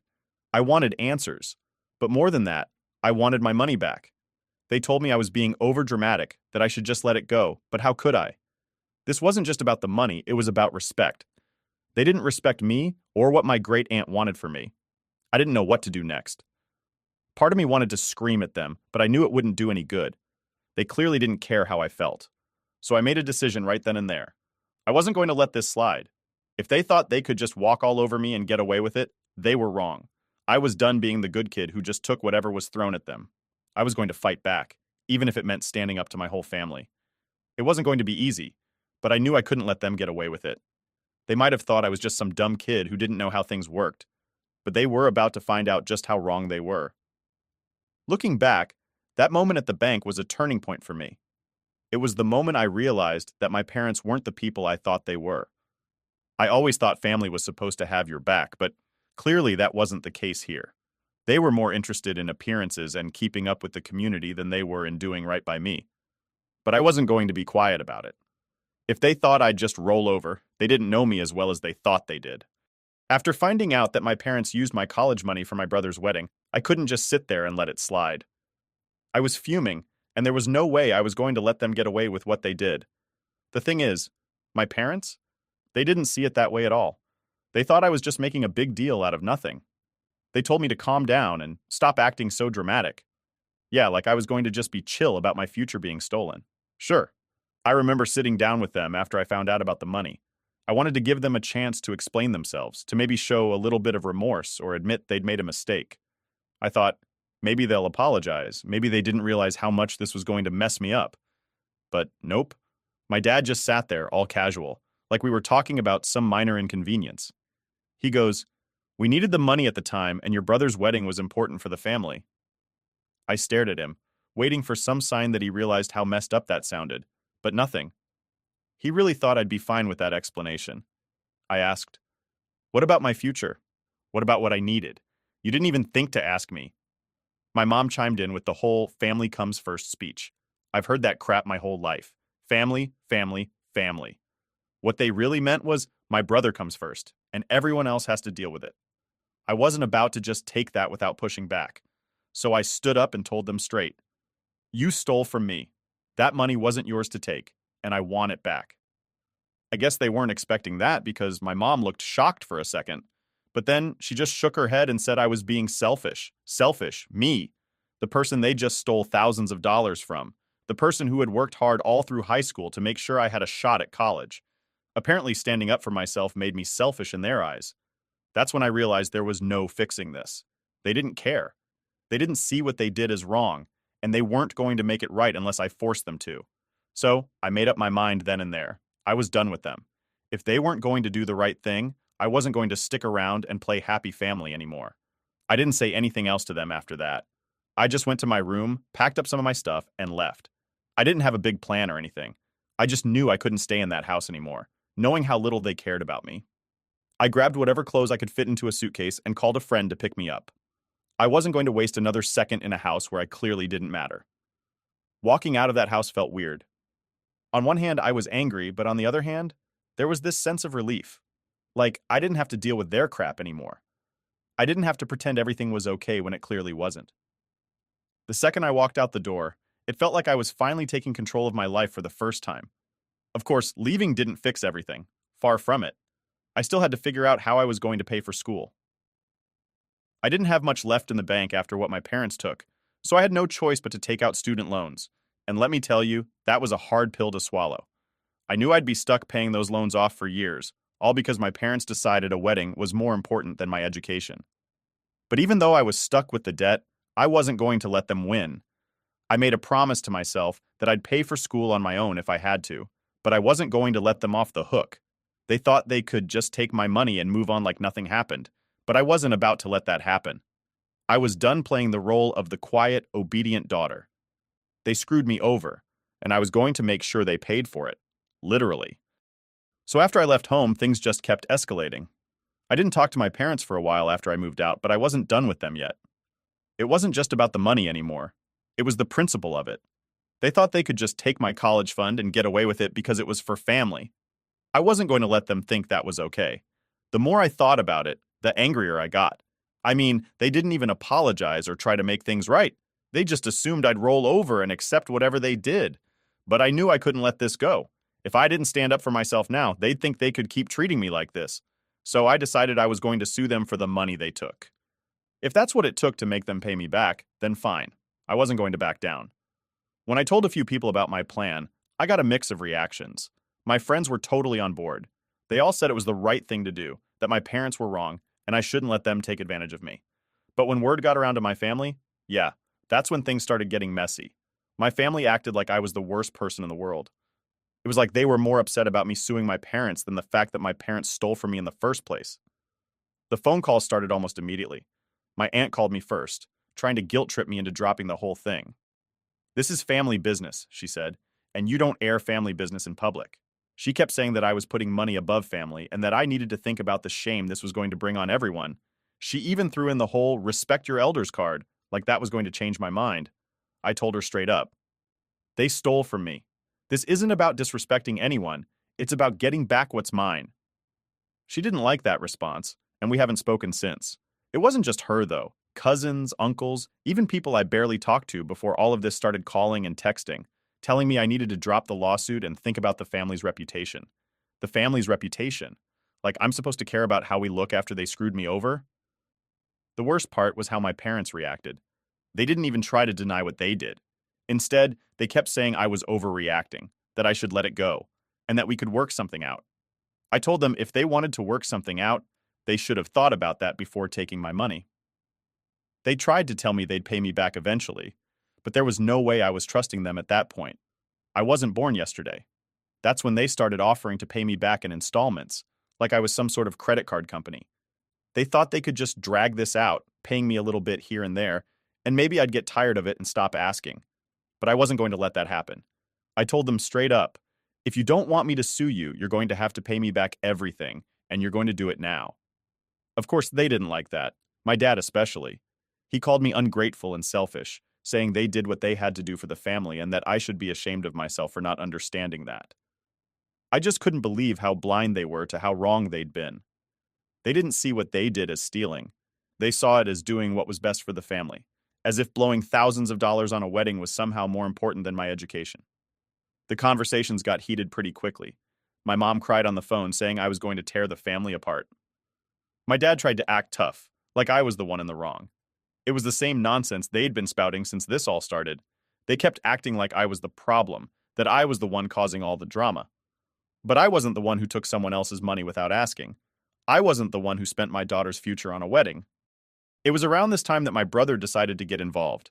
He called me up, all calm and reasonable, like he was going to be the voice of reason in this whole mess. He said he understood why I was mad, but that suing our parents was going too far. He told me I was just embarrassing the family and that this wasn't worth tearing us apart over. Then he made me an offer. If I dropped the lawsuit, he'd help pay for my college out of his own pocket. Now, I knew better than to trust him at this point. I wasn't about to let my future rest on some vague promise. So I told him, fine. If you're serious, let's make it official. We'll write up a contract and you can pay for my school that way. He didn't like that one bit. He got all defensive, saying I was being ridiculous for not trusting him. I told him it was simple. If he really wanted to help, he'd have no problem putting it in writing. He called me an idiot for even suggesting it. And that was the end of that conversation. From then on, things just kept getting worse. My family acted like I was some kind of villain for even thinking about suing my parents. It was like they couldn't see that my parents had done something seriously wrong. Every time I talked to anyone from the family, it was the same thing. You're bringing shame on us. You're overreacting. You're tearing us apart. They didn't care about what happened to me or the fact that my parents had taken my money without asking. They just cared about how it looked to other people. It didn't take long for the whole community to find out about the lawsuit. And let me tell you, that was a whole other level of drama. Suddenly everyone had an opinion on the matter. I'd walk into a store and people would give me side-eye like I'd done something horrible. Friends of the family would stop me in the street trying to talk me out of it, telling me I was ruining my family's reputation. But the thing is, I didn't care anymore. I was done caring about what other people thought. I was done letting them dictate what I should do or how I should feel. The lawsuit wasn't just about the money at this point. It was about standing up for myself and making sure they knew I wasn't going to be walked all over. My family could be mad at me all they wanted. They could talk about shame and reputation and family business, but none of that changed the fact that my parents had done something wrong, and I wasn't going to let it slide. I guess the hardest part was realizing that, to them, keeping up appearances was more important than doing the right thing. They didn't care about making things right with me. They just wanted me to shut up and let it go so they could pretend like nothing had happened. But I wasn't about to let that happen. No matter how much they tried to guilt-trip me or call me selfish, I knew I was doing the right thing. I wasn't going to let them sweep this under the rug, and I definitely wasn't going to trust them to pay me back on their terms. If they wanted to fix this, they were going to have to do it my way, or not at all. So after the whole lawsuit thing started, my family pretty much went into full-on damage control mode. They weren't interested in making things right. They just wanted to save face and stop me from embarrassing them any further. It felt like every day I was getting some new message from a relative or family friend telling me how wrong I was for taking this public, how I was ruining our family's reputation, and how I needed to think about the shame I was bringing on everyone. But here's the thing. I didn't care anymore. If they were so worried about shame, they should have thought about that before they took my money and acted like it wasn't a big deal. Of course, my parents weren't going to make this easy. They kept calling, texting, trying to set up meetings where we could talk things out like adults. But we'd already been there. They had their chance to fix this before I took legal action, and they blew it. So now, the only thing I wanted to hear from them was how they were going to pay me back, and they weren't offering anything that made me trust them. My dad was the worst about it. Every time he called, it was the same old lecture. We're family. We don't do this to each other. He made it sound like I was betraying him by standing up for myself. He kept going on about how much the lawsuit was hurting our family's standing in the community, how people were talking, and how they were losing respect because of me. He even tried to guilt-trip me, telling me I was causing my mom a lot of stress and that it was affecting her health. But honestly, I was past the point of caring. It wasn't my responsibility to fix their mistakes. And if they were so worried about the consequences, maybe they should have thought about that before they blew my college fund on a wedding. I didn't bother arguing with him anymore. Every time he started on one of his speeches, I'd just tell him, "You know how to fix this. Pay me back and we can end this." But of course, he wouldn't listen. He'd just get mad and say I was being unreasonable, that I didn't understand what it meant to be part of a family. That was the part that really got to me, the way they twisted things around to make it sound like I was the bad guy. Like, somehow I was the one tearing the family apart, when they were the ones who stole from me. It was like they couldn't even see how wrong they were. They were too busy worrying about what other people would think to even try to make things right. And it wasn't just my parents. My brother had his own way of making things worse. After his whole "I'll pay for your college" stunt fell through, he started playing the victim card. He went around telling everyone how I was ruining the family, like he had nothing to do with the mess in the first place. He acted like he didn't benefit from what our parents did, like his wedding didn't come at the cost of my future. The worst part was, people believed him. They saw him as this poor guy caught in the middle, just trying to keep the peace. And me? I was the one who wouldn't let things go, the one who was causing all the drama. It didn't matter that he'd been handed everything on a silver platter while I was left scrambling to figure out how to pay for school. All they saw was that I was taking my parents to court, and that made me the villain in their eyes. It got to the point where I couldn't even walk down the street without someone giving me the side eye. People who I used to be close with wouldn't even talk to me anymore. They acted like I was some kind of outcast for not just falling in line and letting my parents walk all over me. It was frustrating, but at the same time, I felt this weird sense of freedom. Like, yeah, they were judging me, but I didn't care. I was finally standing up for myself, and if they didn't like it, that was their problem, not mine. The whole situation was a mess, though. Every family gathering was filled with tension, and I started avoiding them altogether. I wasn't about to sit around pretending like everything was fine while they all whispered behind my back. I knew what they were saying. They were calling me selfish, saying I was tearing the family apart for money. But it wasn't about the money anymore. It was about respect. I wasn't going to let them get away with treating me like I didn't matter. I think the hardest part was realizing just how little they cared about me. I always thought family was supposed to have your back, to support you when things got tough. But in my case, they were more interested in saving face than doing what was right. They didn't care about how much their actions had hurt me, or how much I'd lost because of their choices. All they cared about was keeping up appearances. There were a few times when I questioned if I was doing the right thing. When you have everyone around you telling you you're wrong, it's hard not to second guess yourself. But every time I thought about backing down, I reminded myself of what they did. They took something that was mine, something that my great aunt left specifically for me, and they used it for their own benefit without even asking. If I didn't fight back, I'd be telling them that it was okay to treat me like that. And I wasn't about to do that. I talked to my lawyer a lot during that time. They kept reassuring me that I had a strong case, that what my parents did was wrong and illegal. That helped keep me focused, knowing that I wasn't just being dramatic or unreasonable. I had a right to stand up for myself, no matter what my family said. As the lawsuit dragged on, the distance between me and my family grew. It became clear that there was no coming back from this. They weren't going to forgive me for taking things this far, and honestly, I wasn't sure I wanted their forgiveness. I didn't want to be part of a family that didn't value me or my future. The more I thought about it, the more I realized that this wasn't just about the money. It was about the way they saw me, the way they treated me like I was less important than my brother, like my education and my future didn't matter. They'd always favored him, always put him first, and I was done being second best. I started focusing on my own life, on figuring out how to move forward without them. It wasn't easy, but it felt good to finally put myself first for once. I knew the lawsuit was going to take time, but I was ready to see it through to the end. If my family wanted to think I was the bad guy, that was fine by me. I wasn't going to let them control my life anymore. In the end, I knew one thing for sure. I wasn't backing down. Not this time. Update. All right, so after months of stress, countless arguments, and feeling like I was at war with my own family, it finally came to an end. The lawsuit that had everyone in my family so worked up, yeah, it went in my favor. I won. But the victory came with a cost, a pretty heavy one if I'm honest. Let me break it down. The moment I heard the news that I'd won, I felt this huge weight lift off my shoulders.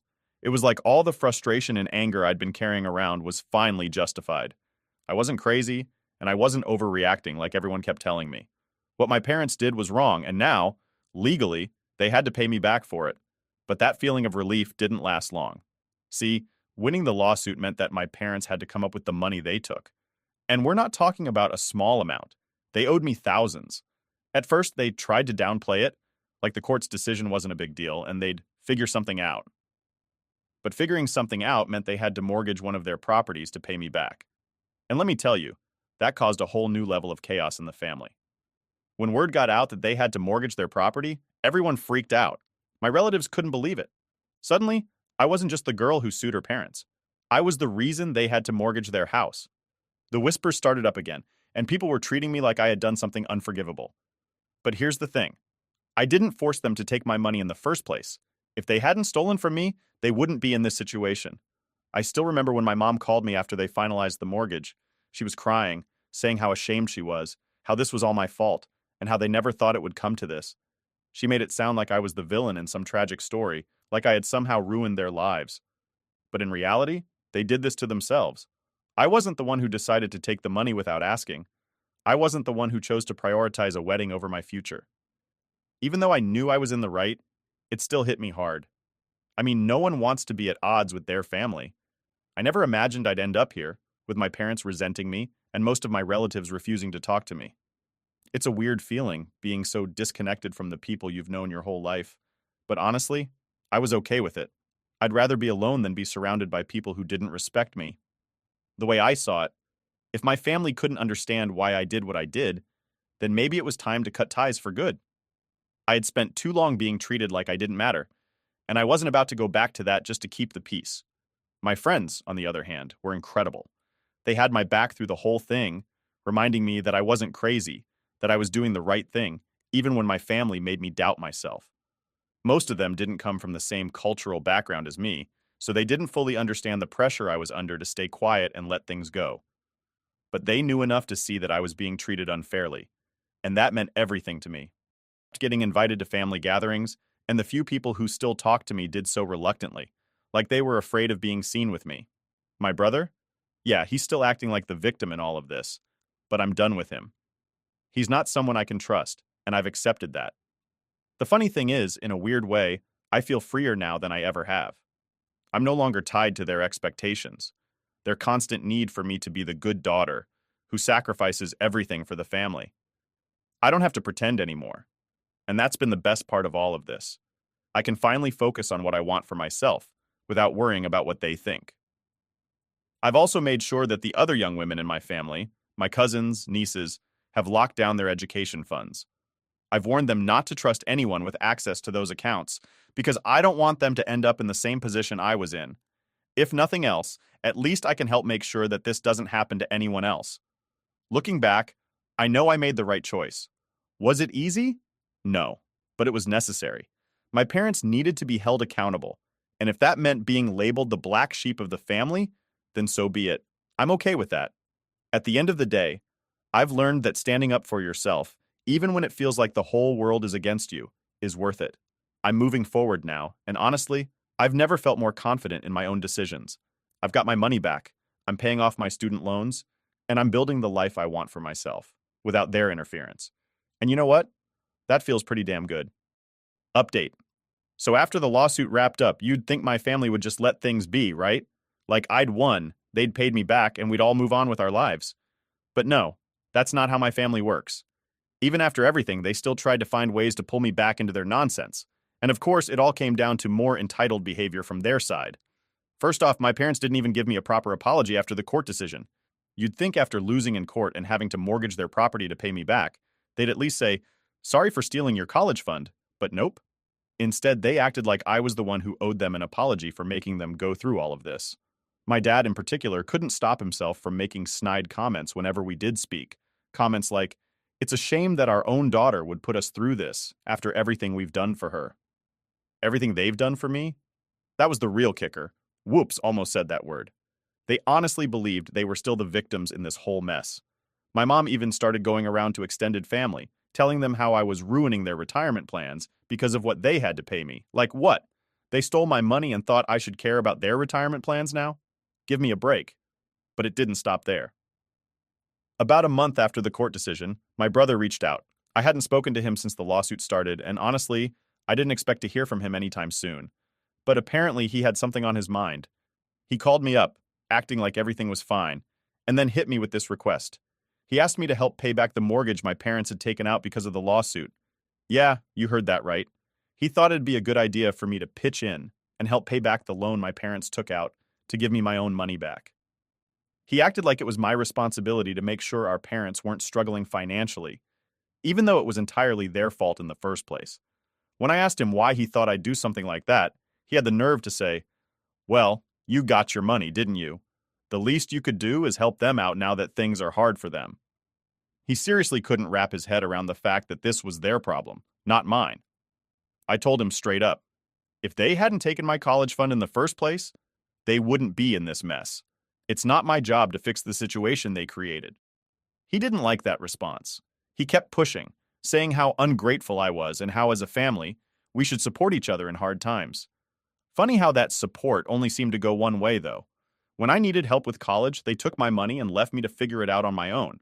But now that they were struggling, I was suddenly supposed to come to their rescue? Yeah, no thanks. That wasn't the last of it, though. My dad, being the stubborn guy he is, decided to take another shot at getting me to back down. One weekend, I get a call from him out of the blue, saying we should put the past behind us and rebuild the family. At first, I thought maybe he was finally ready to take some responsibility for what happened. Maybe he'd apologize or show some kind of remorse. But of course, that's not how it went. Instead, he told me that the way to rebuild the family was for me to drop all the remaining hard feelings and help them with their financial situation. He wanted me to put a portion of the money I'd won back into the family account, like nothing had ever happened. He even had the nerve to suggest that we start fresh by combining all our finances again, so we could help each other out whenever someone was in need. I couldn't believe it. After everything they did, after stealing from me, taking me to court, and refusing to admit they were wrong, he still expected me to just trust them again with my money. The guy really thought I'd just hand over my hard-earned cash and pretend like they didn't already screw me over once. I flat out refused, of course. I told him there was no way I was ever trusting them with my money again, and that if they wanted to rebuild anything, they could start by taking responsibility for what they did. He didn't like that either.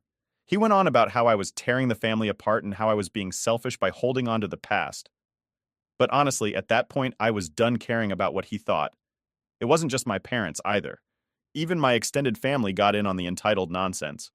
At a family wedding, one of the few I actually got invited to, one of my aunts pulled me aside and told me how disappointed she was in me for choosing money over family.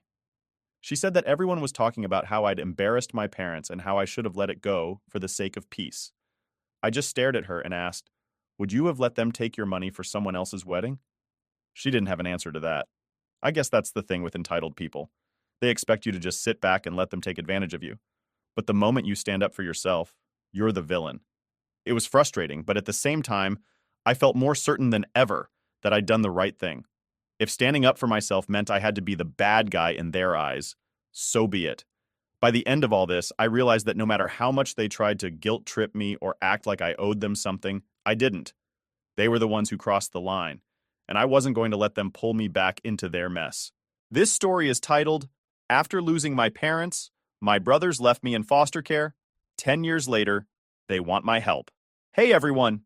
If you're enjoying these stories and want to support the channel, don't forget to hit that subscribe button.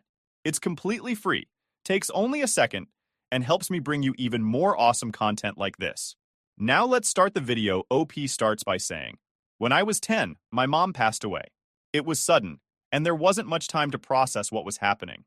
One day she was there, and the next, she wasn't. It was a car accident. I remember sitting in the waiting room at the hospital while the nurses spoke in hushed tones. My brothers, Kevin and David, were both there, but they didn't seem as shaken as I was. Maybe it was because they were older, or maybe it was because they had already started pulling away from our family by then. Kevin was 23 and busy with his new job, and David, at 19, was starting college. I was just a kid, and suddenly everything I knew about stability and family was gone. At the funeral, I expected my brothers to step up. I mean, they were adults. Kevin had his own apartment, and David was sharing a dorm with a couple of friends. I figured one of them would take me in, or at least offer to. But instead, I overheard them talking about arrangements. That's how I learned I wasn't going to stay with either of them. The social worker who showed up the next week confirmed it. She was nice enough, but all I could focus on was the fact that my brothers didn't want me. They gave excuses, of course. Kevin said he wasn't ready to be a full-time guardian. David claimed he couldn't juggle school and raising a kid. I didn't know what to say back then. I was just a scared kid who'd lost his mom. But the way they avoided eye contact when they talked to me said it all. They weren't interested in taking on that responsibility. I was shuffled into the foster care system without much fanfare. Kevin signed some papers, patted me on the shoulder, and said he'd visit. Spoiler alert, he didn't. Foster care was a mixed bag. I ended up in a decent home eventually, but it took a while to get there. My first placement was with a family that saw me as a paycheck. They didn't hit me or anything, but they were distant. Meals were served on time, the fridge was stocked, but the house always felt cold. My foster parents didn't talk to me unless it was necessary, and they had two older kids who made it clear I wasn't part of their little family. I spent most of my time alone, sitting in my room with my mom's old photo album. It was one of the few things I'd managed to take with me. The phone calls started a couple of months after I was placed. At first, I was excited to hear from Kevin and David. I thought maybe they regretted their decision and would change their minds. But the calls were awkward. They'd ask generic questions. How's school? Are you eating enough? And then there'd be long pauses. They never really listened to my answers. After a while, I stopped looking forward to their calls. It felt like they were doing it out of obligation, not because they actually cared. One time, when I was 12, I got brave and asked Kevin why he didn't take me in. He sighed like I was being unreasonable and said, "I was just starting my career, man. It wasn't the right time."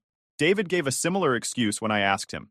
"I had no idea how to raise a kid," he said. "It wouldn't have been fair to either of us." At the time, I didn't know how to argue back, but their words stuck with me. It wasn't about fairness. It was about the fact that they didn't want me. As the years went by, I learned not to expect much from my family. Calls became less frequent, dropping from once a month to a couple of times a year. I stopped trying to engage with them and gave short answers to their questions. "Yeah, school's fine. No, I don't need anything. Thanks for calling, I guess." Eventually, they stopped calling altogether, and I didn't care. By the time I was 15, I hated them. All of them. My brothers, my aunts, my uncles, they were all the same. They didn't care about me when it mattered, so why should I care about them? The foster family I ended up with when I was 14 was better, though. They weren't perfect, but they tried. My foster mom, Mrs. Clark, was patient, and Mr. Clark treated me like one of his own kids. They had two younger kids, and while we weren't super close, they didn't treat me like an outsider. For the first time in years, I felt like I had some kind of stability. I stayed with them until I turned 18, and I'm grateful for what they did for me. But even then, I couldn't shake the bitterness I felt toward my own family. Every holiday, every birthday, I'd wonder why no one had fought for me. Why didn't anyone think I was worth it? When I turned 20, I decided I was done. My brothers had tried reaching out a couple of times, but I ignored their calls. I didn't want their apologies or their excuses. I was tired of being the kid they abandoned. So, I packed my things, left town, and didn't tell anyone where I was going. I didn't even leave a note. I wanted a fresh start, a life where I wasn't defined by what my family did or didn't do. Starting over wasn't easy, but it was worth it. I moved to a new city, got a job, and started building a life for myself. I didn't tell anyone my full story.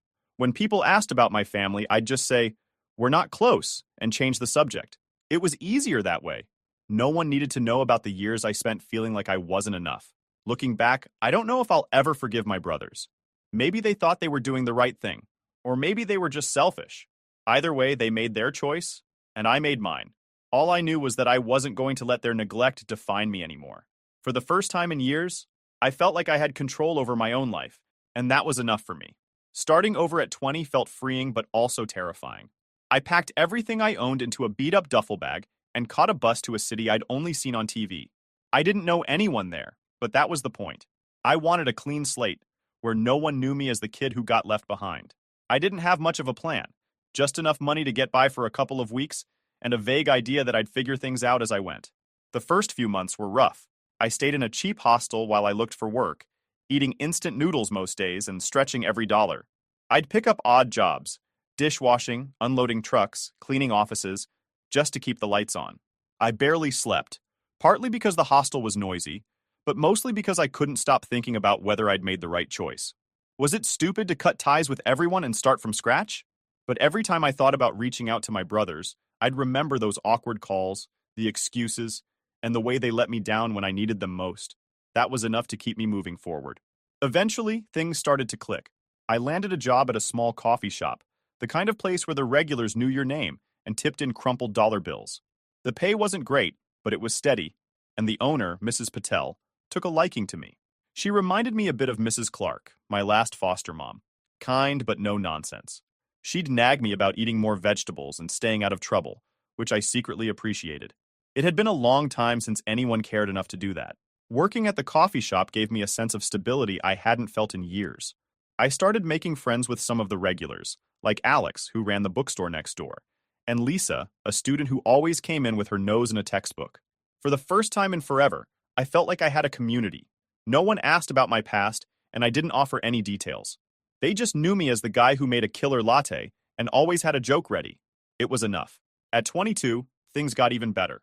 That's when I met Sarah. She came into the coffee shop one rainy afternoon, soaked to the bone and looking like she'd had the worst day ever. Her umbrella had broken, and she was running late for a meeting, but she still stopped to order a chai latte. When I handed it to her, she smiled and said, "Thanks for not judging me for looking like a drowned rat." I laughed and said, "Hey, you're the best-dressed drowned rat I've seen all day." She rolled her eyes, but I could tell she was amused. Sarah started coming in more often after that, and before long, we were chatting every time she stopped by. She was 30, a little older than me, and worked as a graphic designer. She had this easy confidence about her, like she knew exactly who she was and didn't care what anyone else thought. It was refreshing, especially since I'd spent so much of my life feeling like I had to prove myself to people who didn't care anyway. After a few weeks, I worked up the nerve to ask her out. To my surprise, she said yes. Our first date was simple. We grabbed burgers from a food truck and walked around the park. We talked for hours about everything and nothing. She told me about her childhood, growing up as an only child with parents who adored her, and how she'd always dreamed of traveling the world. I told her about working at the coffee shop, and my dream of one day opening my own place. I didn't tell her much about my family, though. I just said we weren't close and left it at that. Sarah didn't push for details, which I appreciated. She seemed to understand that I wasn't ready to talk about it, and she respected that. At least in the beginning, our relationship moved quickly. By the time we'd been dating a year, we were talking about moving in together. I'd saved up enough to get out of the hostel and into a tiny apartment, but Sarah's place was nicer, so I ended up moving in with her. It felt strange at first, living with someone who was so close to their family. Her parents would call every few days just to chat, and she'd tell them everything. What we'd had for dinner, what movies we'd watched, even small stuff like the new coffee shop we'd tried. I wasn't used to that kind of openness. My instinct was always to keep things to myself. Sarah was patient with me, though. She'd invite me to family dinners and holidays, and while I felt like an outsider at first, her parents went out of their way to make me feel welcome. Her dad was the kind of guy who could strike up a conversation with anyone, and her mom always made enough food to feed an army. It was nice, but it also made me feel a little off, like I was getting a glimpse of something I'd never had and probably never would. After a while, Sarah started bringing up the idea of reconnecting with my family. "Don't you think it would be nice to have them in your life again?" she asked one night as we were eating dinner. I froze, my fork halfway to my mouth. "Not really," I said. She looked surprised. "But they're your family," she said, like that was supposed to mean something. I told her I didn't want to talk about it, and she dropped it. Or at least, I thought she did. Looking back, I think Sarah genuinely believed she was helping. She grew up in this tight-knit, supportive family, so I don't think she could understand why anyone would want to cut ties with their own blood. To her, family was everything. But to me, family was just a reminder of all the times I'd been let down. For a while, things were good. Sarah stopped bringing up my family, and I let myself believe she'd finally understood where I was coming from. We started talking about the future, marriage, kids, maybe even buying a house someday. It felt like we were building something solid, something I could rely on. For the first time, I thought maybe I'd finally found my happy ending. But as I'd soon learn, some things aren't as solid as they seem. It started with a text message. I didn't recognize the number, so I almost ignored it. But curiosity got the better of me, and I opened it. The message said something like, "Hey, it's been a long time. I know this is out of the blue, but I'd really like to catch up." The name at the bottom stopped me cold. Kevin, my oldest brother. At first, I thought it had to be some kind of mistake or spam. Kevin wouldn't reach out after all these years, right? But as I read the message again, it was clear he knew exactly who he was talking to. He mentioned a few things only my brother would know. Stuff about our mom and the neighborhood we grew up in. My stomach sank. How did he get my number? I stared at the message for a long time, debating whether to respond. Part of me wanted to throw my phone across the room, and another part of me wanted to call him and scream. But in the end, I didn't do either. I just blocked the number. I thought that would be the end of it. It wasn't. Later that night, I brought it up to Sarah. "You won't believe who texted me today," I said, trying to keep my voice casual. She looked up from her laptop, curious. "Who?" "Kevin. My brother," I said. Her reaction wasn't what I expected. Instead of shock or concern, she gave me this weird, guilty look. "Oh," she said softly. "I was going to tell you about that." I froze. "Tell me about what?" She hesitated, and that hesitation told me everything I needed to know. "I gave him your number," she admitted. It felt like the floor dropped out from under me. "You what?" "I just thought," she started, but I cut her off. "You thought what? That I wouldn't notice? That it was okay to completely ignore everything I've told you about my family? I thought maybe if you talk to him, you'd realize it's not as bad as you think," she said, her voice defensive now. "You've been holding on to this anger for so long, and I just wanted to help you move past it." "Help me?" I snapped. "Do you have any idea what you've done? You had no right." Her face crumpled, but I didn't care. I couldn't believe she'd gone behind my back like this, especially after all the times I'd told her how I felt about my family. I thought she understood. I thought she respected my boundaries. Clearly, I was wrong. She tried to explain herself, saying she only wanted to help and that she didn't mean any harm. But to me, it didn't matter what her intentions were. She crossed a line and I couldn't look past it. "I can't do this," I told her finally. "We're done." Her eyes widened. "You're breaking up with me? Over this?" "It's not just this," I said. "It's the fact that you don't respect me enough to listen. I told you how I felt, and you went behind my back anyway. I can't be with someone who thinks they know better than me about my own life." She started crying, which only made me angrier. "I'm sorry," she sobbed. "I didn't mean to hurt you. Please, let's talk about this. We can fix it." But I didn't want to talk anymore. I'd said everything I needed to say. "You need to move out," I told her. "Take as much time as you need, but I want you gone." She cried harder, begging me to reconsider, but my mind was made up. Trust is everything in a relationship, and once it's broken, there's no going back. At least not for me. The next few days were a blur. Sarah moved out of our apartment, taking her things one box at a time. I tried to avoid being there while she packed.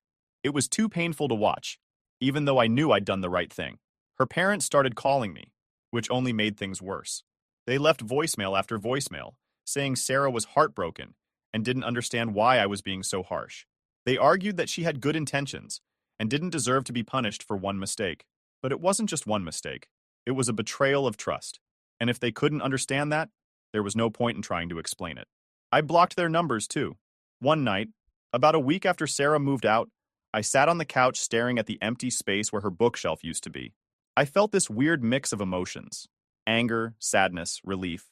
Part of me missed her, but another part of me was glad she was gone. I couldn't shake the feeling that this breakup was inevitable, that sooner or later, her idea of family and mine were bound to clash. Looking back, I think Sarah genuinely believed she was helping me. She thought she was fixing something that was broken, but what she didn't understand is that some things don't need fixing. Some things are better left alone. I didn't need closure with my brothers. I didn't need to forgive them or have a heart-to-heart. All I needed was the peace that came from knowing I was in control of my own life. Sarah couldn't see that, and in the end, that's what drove us apart. After Sarah moved out, I thought things would settle down. I was wrong. If anything, the drama just ramped up. Sarah's parents kept trying to get involved. Even though I'd blocked their numbers, they found ways to get messages to me. One time, they showed up at the coffee shop while I was working. I had no idea they'd come until Mrs. Patel came to the back and told me, "There's a couple asking for you. They seem upset." My heart sank. I already knew who it was. When I walked out to the front, there they were, Sarah's mom and dad, looking like they'd just stepped off a suburban family postcard. Her mom had tears in her eyes, and her dad looked ready to give me a lecture. "We just want to talk," her dad said as soon as he saw me. I sighed. "I'm at work. This isn't the time or place." "Well, you haven't given us much of a choice," her mom said, her voice trembling. "You blocked our numbers, and Sarah is devastated. You won't even hear her out." "There's nothing to hear," I said, trying to keep my voice calm. "She broke my trust. End of story." Her dad stepped forward, clearly trying to intimidate me. "Do you know how much she's been crying? She made a mistake, but she didn't do it out of malice. She cares about you, and she was only trying to help." I took a deep breath, trying to hold back the frustration bubbling inside me. "Look," I said, "I'm sorry she's hurting, but that doesn't change what happened. I made my boundaries clear, and she ignored them. That's not something I can just get over. But you're throwing away years of a relationship over one incident. her mom said, almost pleading now. She's in therapy, you know. She's trying to understand why she did what she did. Doesn't that mean anything to you? It doesn't change what she did, I replied. I need you to leave now. I'm not discussing this any further. Mrs. Patel must have sensed the tension, because she came out from the back and gently but firmly told them they needed to leave. I felt bad that she had to get involved, but I was grateful she had my back. As they left, her dad muttered something about me being cold and ungrateful. I just shook my head and went back to work. That wasn't the end of it, though.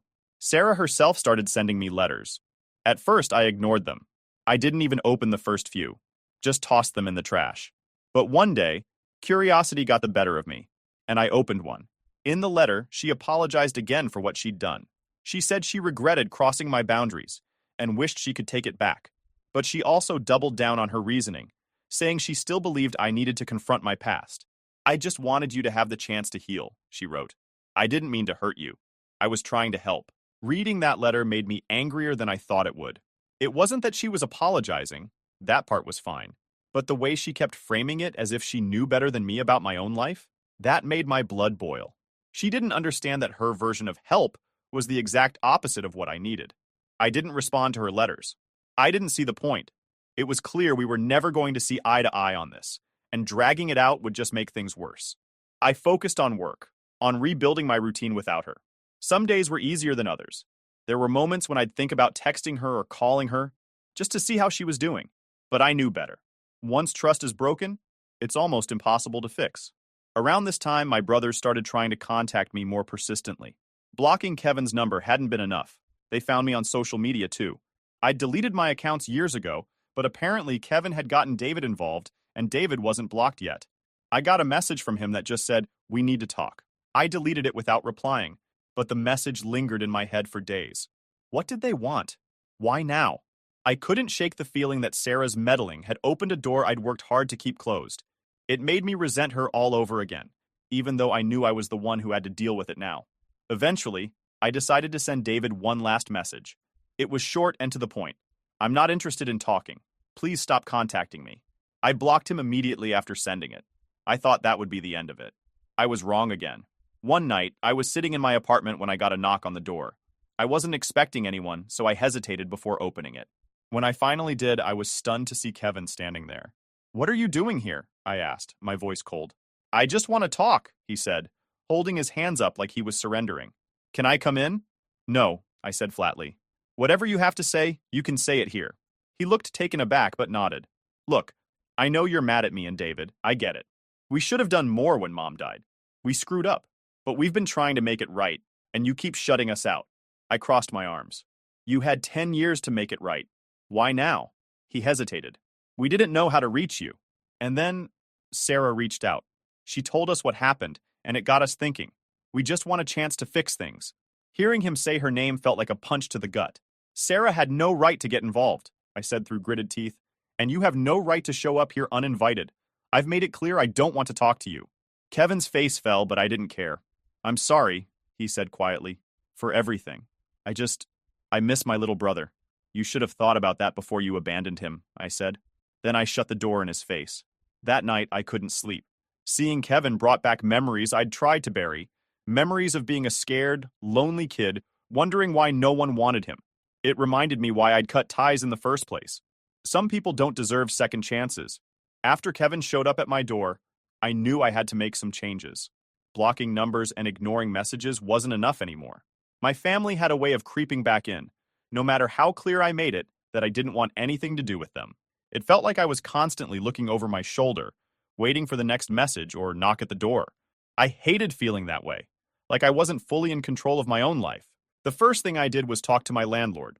I explained the situation, leaving out some details, and asked if there was any way I could get out of my lease early. He wasn't thrilled, but after I offered to cover a month's rent as a penalty, he agreed. I started looking for a new place immediately, focusing on neighborhoods farther from where Kevin might think to look. Within a week, I found a small studio apartment on the other side of town. It wasn't much, but it was mine. And most importantly, it was a fresh start. Packing up my old place was bittersweet.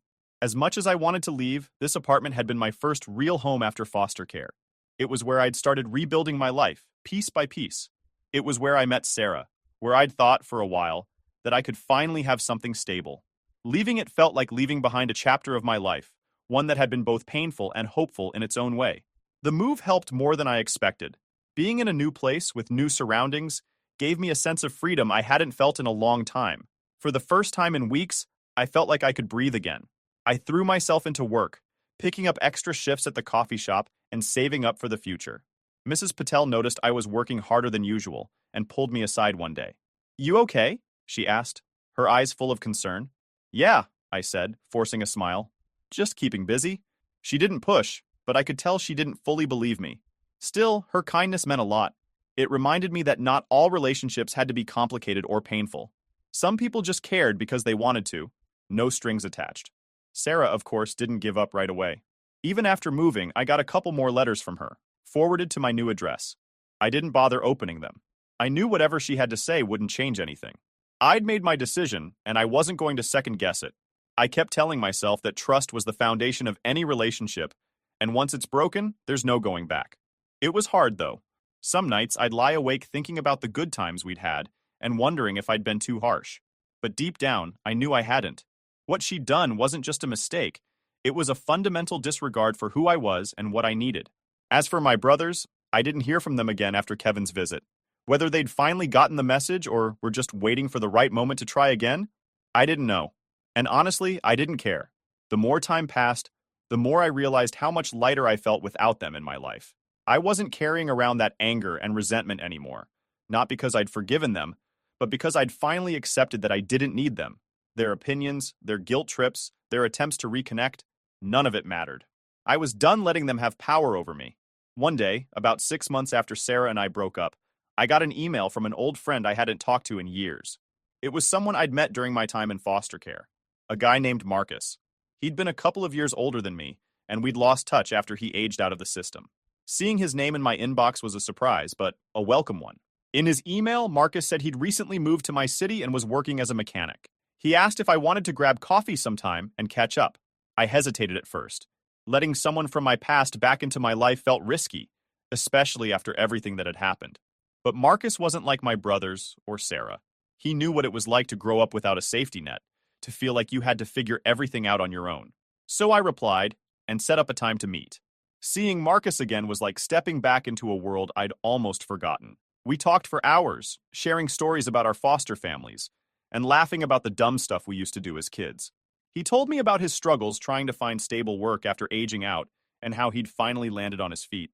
I told him about my job at the coffee shop and my dream of one day opening my own place. At one point, Marcus leaned back in his chair and said, "You've done good for yourself, man. I'm proud of you." It caught me off guard. I wasn't used to hearing that from anyone, let alone someone who knew the darker parts of my past. But it meant a lot, more than I could put into words. Over the next few months, Marcus and I became close friends again.